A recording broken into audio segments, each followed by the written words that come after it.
Yes guys, Stefan from SPT Systems. So as you know, January 1st, 2023 this year, I released Project Ascension 2.0 and this is phase 1 of Project Ascension 2.0, my webinar. What this webinar is going to do is going to show you exactly how to structure your training, your nutrition, your accountability and your mobility to get into shape and become the best version of yourself in 2023. So let's get straight into it.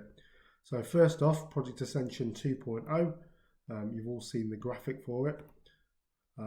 And straight on to the content. So we're going to be going over training in 2023, nutrition structure, cardio do's and don'ts. I'm going to be showing you a client case study, talking about mobility, another client case study, and accountability. So let's get into it.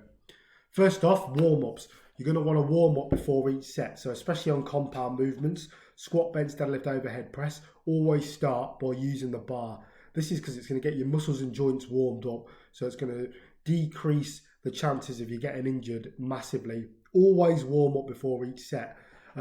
Even before that, you can do a few isolations to warm up. So I like to do the abductor and adductor machine. I like to do that before every single time I squat or deadlift, just to get your leg muscles, the stabilizer muscles warmed up. And then on compounds like bench press, overhead press, I like to do a face pull and side lateral raise superset. You can get away with 3 sets of 10 to 12 before a few sets, 3 sets. This is going to warm up your shoulder joints before you get into the the big stuff, the bench and the overhead presses. So moving on to compound lifts. So you're going to want to do compound lifts as a natural. When you do compound lifts, you're engaging more than one muscle group. You're engaging multiple muscle groups. So for example, squat, mainly leg focus, but you're holding the back on your back, clenching your shoulders together, locking your arms. So it's inadvertently training your shoulders, your arms, and also your back as well. This is key because with the fundamentals for training, you want to get a good split of intensity, frequency, and volume. Intensity is how heavy and hard you go. Frequency is how many times you train a muscle group per week, and volume is sets and reps. So frequency is normally missed because a lot of people do the bro split, back bars, chest tries, leg shoulders, but inadvertently doing compounds is going to help you incorporate a lot of muscle groups multiple times a week. So let's say you did like an upper lower split. With that, you could also you'd be training upper a few times per week, but adding compounds will just up that frequency. So that's why it's important. I feel like as well, you have to focus a lot on strength, get your nutrition and your isolations in, and you'll see great results just from concentrating on those things. Strength in compound lifts is huge. For example, compound lifts, just off the top of my head: squat, bench, deadlift, overhead press, barbell rows, barbell curls, close grip bench press, incline press, decline press. All of those are compound lifts, so they should be kind of the meat and gravy of your program. So rep ranges, moving on. I feel it's important, especially on compound lifts, to get strong in all rep ranges. Each rep range you get stronger in, that will carry over to the next rep range. So let's say you're doing 3 sets of 10, then you do 3 sets of 8, 3 sets of 6, 3 sets of 5. Inadvertently, getting stronger in all those rep ranges will help you get stronger on all of them, working all the way up until a 1 rep max. It's not necessarily, but it's good to test your strength so you can work out percentages on the other rep ranges. So that's on compounds. Isolations, try and kind of keep them high. So, leg extension, leg curl, try and keep it, minimal 10 reps. Anywhere between 10 and 20 reps is good. Few sets on there. Just because, you're not going to do a one rep max on a leg press, a leg extension or a leg curl. You're going to want to, get the high volume in so you can get, good block periodization, good periodization in the muscles, trying up the weight every week or up the reps. But you're also going to want to, muscle hypertrophy. And even when you're cutting, muscle retention. So that is important. Rest periods. So rest periods, 3 to 5 minutes for compounds, 1 to 3 for isolations. I normally on compounds take as much time as I need so I can lift a good amount of weight. This is very useful just because, when you're focusing on strength, it's good to get your rest periods in. And then obviously the other isolation exercises, body weight stuff, you can basically concentrate on getting that pump, but also making sure you're, getting blood in the muscle, having minimal rest time so you can feel that pump all the way through the session, because that does help a lot. So moving on to exercise selection. Exercise selection I feel it's good to get a good mixture of free weight, body weight and machine exercises. Reason being is you're hitting the muscle profile from all angles, and this is a great way to get a lot of volume in. And also just, leave no stone unturned. There's a lot of striations and stuff calisthenic guys have that bodybuilders don't necessarily have if they don't do bodyweight exercises, but don't leave them out, get them in. Bodyweight exercises are great finishers as well. It's also good to get some machine exercises in due to, machine exercises hit muscles in a way free weights can't, because you've got that path. So even when you're getting fatigued, sometimes a bench press can go a bit wobbly straight off, but with a machine, it's a straight path from start to finish. And then free weights, I kind of went over that with compounds. So that's pretty much everything regarding training. Let me just have a quick think if there's anything else I want to cover. Training, warm-ups, compounds. So yeah, that's pretty much everything in regards to training that you'll need to know. Obviously, what you want to do is, a little bonus is training splits. So training splits, there's no great training split that, one fits all. You've kind of got to find one that works around yourself, your goal and your schedule. So someone that's working, night shifts, 12 hours, can't necessarily do 6 days a week on a upper lower, but what they probably would benefit from is a full body 4 days a week. So you have to put those things into perspective to know exactly what's the best training split for you. So moving on to the next slide. Nutrition. So nutrition is key for any results in anything. You need to find out your maintenance calories. You do this by going onto Google, type in calorie calculator, fill out your weight and height, your expenditure levels, and then you can work out your calories. So depending on whether you want to bulk, cut or recomp, if you want to cut, normally find out your maintenance and eat around 300 to 500 below that to start the cut. Bulking, eat around 300 to 500 above that. So you're in a bulk. So obviously a cutting is in a calorie deficit because it's below maintenance. A bulk is a calorie surplus because it's above maintenance. So that's the key of nutrition. So fats, carbs and proteins. Protein, get away when you're, recomping or recomping or bulking around 0.7 grams per pound of lean body mass. So that's the way you kind of work it out. But if you have some protein in every meal, you're pretty much covered. Carbs wise, that depends whether you're cutting, bulking or recomping. So carb wise, try and have carbs before your sessions. Carbs are very important. It's our main energy source. So what you want to do is when you're bulking, you're going to have a lot more carbs than you would when you're cutting. So essentially, that extra 500 calories in a surplus, you'll probably want to get that from majority carbs, because it's not only going to help you improve your sessions, but also, get that glycogen into your muscle, make you feel full so you can add more muscle mass. Fats are also important. Out of all the macronutrients, I'll probably keep those the lowest. Reason being is it's the most calorie dense food. So if you eat a lot of fats, you can have a lot of calories with a lot of little volume of food. So you want to keep that around the smallest portion on your plate. Normally get away with healthy fats, avocados, etc. But there's a lot of natural fats in meats, especially if you're eating like chicken thigh and 18% lean mince. When you're cutting, try and get the low calorie foods in high volume. And even when you're bulking, to be fair, because you want to eat as much as possible and feel full. So that's macronutrients. So meal timings. Meal timings doesn't matter too much, but you're always going to want to eat pre and post workout. Reason being is you want to fuel your body correctly to get a decent session in, but then you're also going to recover. So, have a decent amount of protein post-workout, a decent amount of carbs pre-workout. This is going to help massively, but it doesn't matter too much. Myself, I intermittent fast, so fancy way of saying I skip breakfast, don't really eat until, anywhere between 12 and 3 for my first meal. Reason being is, when I start eating, it's kind of hard for me to stop, so I'll prolong it as long as possible. This is a great method to use for cutting, bulking or recomping. So that's pretty much that covered. Micronutrients are important as well. So your vegetables, this is going to help your body process the macronutrients better, but also, it's just going to give you the essential vitamins you need to feel good and stay healthy. Micronutrients is something that's very underlooked as well, so make sure you're stocking up on your vegetables. One thing I missed out as well was recomping. So calories for recomping. Recomping is quite hard to do, but you eat around maintenance calories, just above or just below slightly. And then essentially train with block periodization, a periodized plan to make sure you're, progressing your lifts every single week in some form or another. Recomp is essentially where you burn fat and build muscle simultaneously. So that's how to do that. Message me for more information on a recomp, because you kind of have to be in a certain position to pull one off.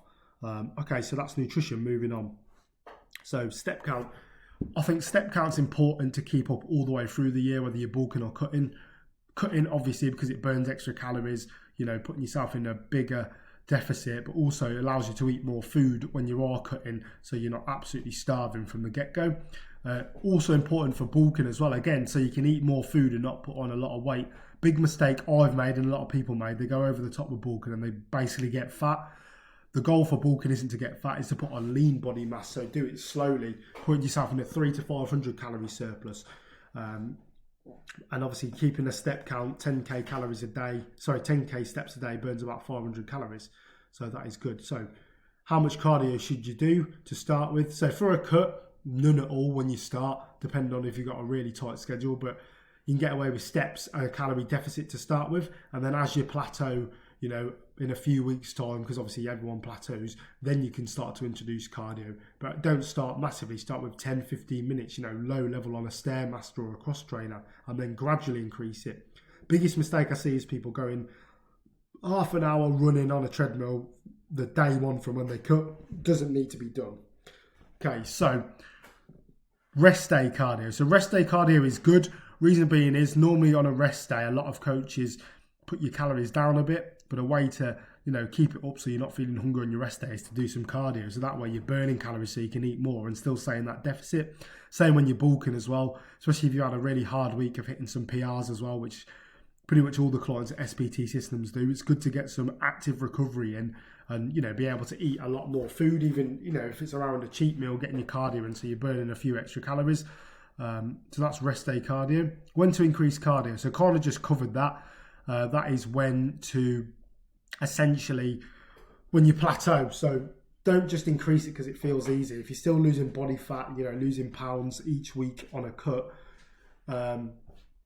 you don't need to increase it. Only when that stops is when you change your metric, because it's all about changing at the right time.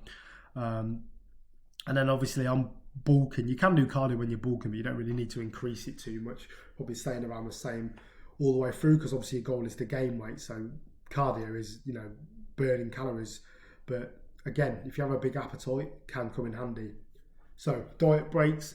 Diet breaks is something you use when you've kind of plateaued and you need a deload week. So basically it's just to get the mental fatigue away from, being on a diet. Diets are long and hard and tough. Obviously, myself, I did a 45-week diet last year, so I know exactly how hard they are. So essentially, a diet break is where you've, either near towards the end of your goal, or you've finished your goal, you've completed the cut. You can have a little diet break, eating around maintenance calories, just to kind of, get the glycogen back in your muscles, reduce the mental fatigue from the diet, because diets are long, they are tedious, but having a little break there and then.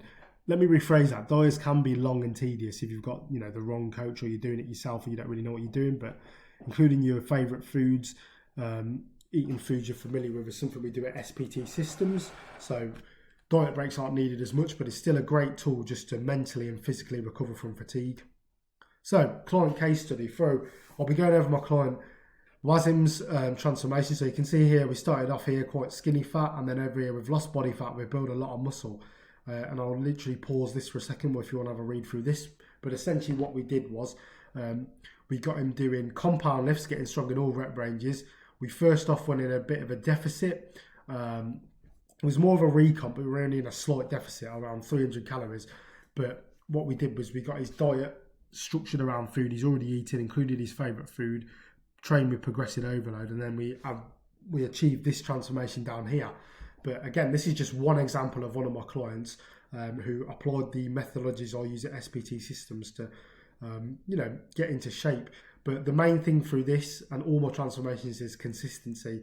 We made adjustments at certain points when he did plateau, but we stayed consistent throughout the whole duration of the coaching process. So that's Wasim's transformation. So moving on, mobility. Mobility is important, something I've slacked on in the past, but If you want to prevent injury, you don't want to feel, sore. You don't have to do a leg day and you're kind of walking around like you've crapped yourself. Mobility helps a lot with that. Stretching is very important.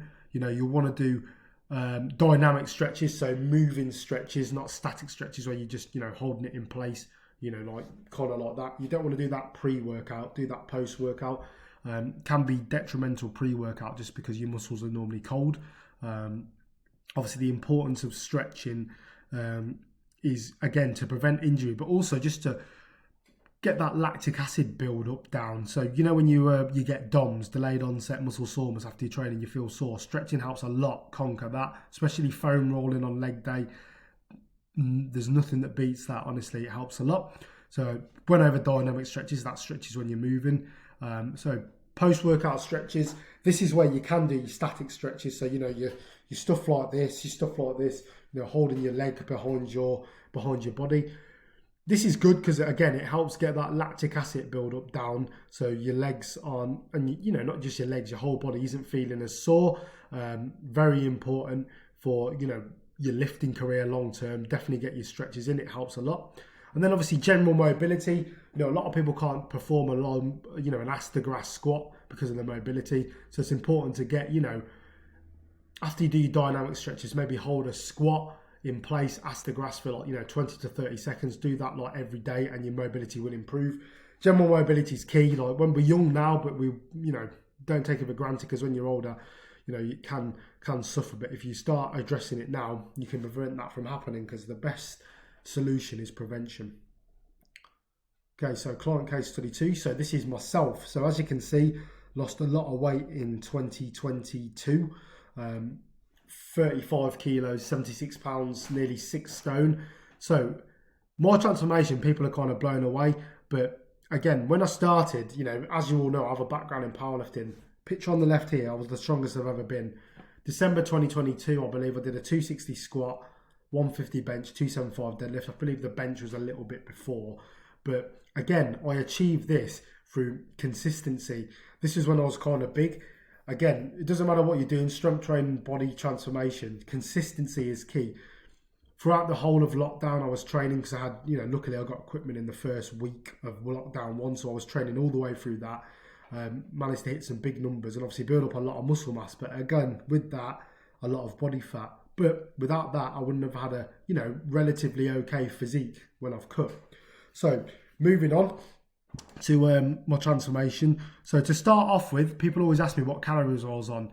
What calories I was on is no consideration to your transformation. Everyone's body's different and it changed. I started off my calories quite high. I was on 2,400 doing 10k steps, no cardio. But then eventually, as I plateaued, we increased the steps to 12k.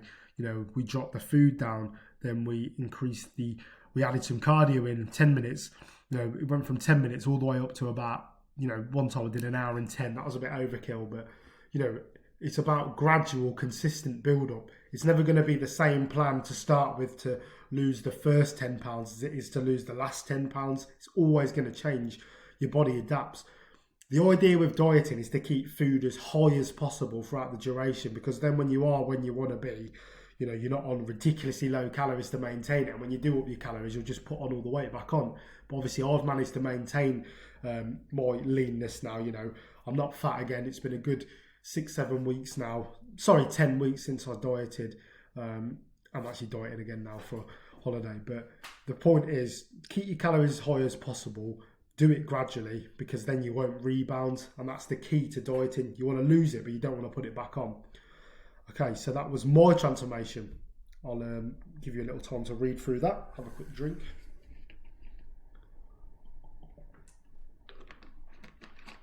Okay, moving on. So, accountability. Accountability is the thing that people struggle with the most. It's completing your workouts. It's, eating your meal plan, not having those extra snacks later on in the night. It's sticking to your diet, and it's just overall turning up every day, not cheating, doing your step count. This is where coaching comes in. Having a coach is invaluable. I'm a coach, but I have a coach to keep me accountable, because it just makes my life a lot easier.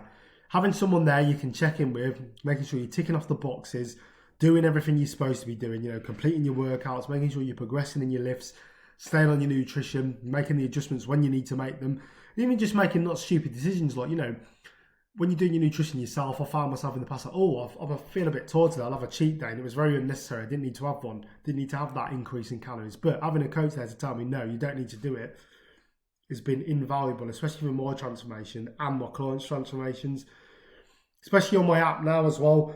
I've got, as you know, SPT Systems online coaching app. We cover everything. We've got video tutorials for myself going through all the exercises. We've got completely bespoke nutrition plans in on the app with the nutrition logger. Yeah, you can log your food like my fitness pal on my app. It's sick. Obviously the check-ins, the support, the vault with all the ebooks on there, the library, everything in there is to help you become the best version of yourself as easy as possible. With me, you know, I'm doing all the hard bits. I'm working out your calories. I'm adjusting it. I'm adjusting your training. You know, we're doing the check-ins. All you have to do is look at the plan and execute it. My job is to make it as easy as possible for my clients to just get in there, execute the plan, you know, do a decent session and come back feeling good and feeling like, you know, they've achieved something. And doing that consistently on a day-to-day, week-to-week basis is what gets you results. And again, this is why I do coaching. This is why I have a coach myself. Without coaching last year, I would not have been able to lose 35 kilograms in 45 weeks. You know, it's not an easy task to do. It was very hard, but I did it. But because I had a coach keeping me accountable. And a lot of you think, you know, oh no, I know what I'm doing. Bro, I know what I'm doing. But having a coach there for accountability is what made me do it. Any level of athlete, of person can have a coach, whether you're beginner or extremely advanced. C-Bum has a coach. All the Mr. Olympians have a coach. What do you think? Because it keeps them accountable. It takes the mental fatigue, the mental commitment and the mental responsibility, you know, gives it away to someone else as well, just so you can concentrate on the hard stuff, you know, the training, the eating and stuff. Knowing exactly what you're having to do every single day is invaluable. So that's why it's important. So moving on. So this is just a few examples of the transformations we've had since, you know, Project Ascension and Project Ascension 2.0 have been released. Helped over 150 people become the best versions of themselves. And, you know, they all took the risk. You know, a lot of you are kind of on the fence. You don't really know whether to invest in a coach or not. But I'm telling you, it is worth it. Especially with myself. I work tirelessly day in and day out to help you become the best version of yourself and make the process as easy as possible. Clients constantly say to me they don't really feel like they're on a, you know, structured training and nutrition plan. They feel like, you know, they're going to the gym, they're doing workouts they enjoy while also progressing and getting stronger, and also eating food they enjoy, eating their favourite meals. Because I'm not the kind of coach to give you chicken, rice and broccoli, you know, 5 times a day, because it just doesn't work. I will strive to become, you know, not only the best version of myself, but help you become the best version of yourself. In doing so, I'm in there in the trenches with you. You know, you see me doing these crazy transformations, doing these big lifts, it's because I've been there, I've done it. You know, I've got over, it's nearly a decade of training and experience worth under my belt now, coaching as well, 3 years worth of coaching. I will help you become the best version of yourself in 2023. But you can lead a horse to water, but you can't make it drink. There needs to be an initial commitment from yourself first. You need to, you know, take the leap. You need to think, oh, I want to be here, you know, I'm here now, you know, look what I've done. You can probably see yourself in some of these transformations, whether you're starting, you know, with a lot of body fat, you're starting quite skinny, or you're starting skinny fat. All of these people have become the best version of themselves through following bespoke training plans structured around themselves, their work and their schedule. There's no one fits all. All of my plans are different, and hence why I get such good results. You know, I check in with my clients twice weekly, 24/7 support. This is what a lot of people need to become the best versions of yourself. So if you're ready, you know, you want to finally make the jump, go onto my website, click the link in my bio, you know, brings you to there. Fill out the consultation form, book a call, or alternatively DM me, and let's make 2023 the best version we can possibly be.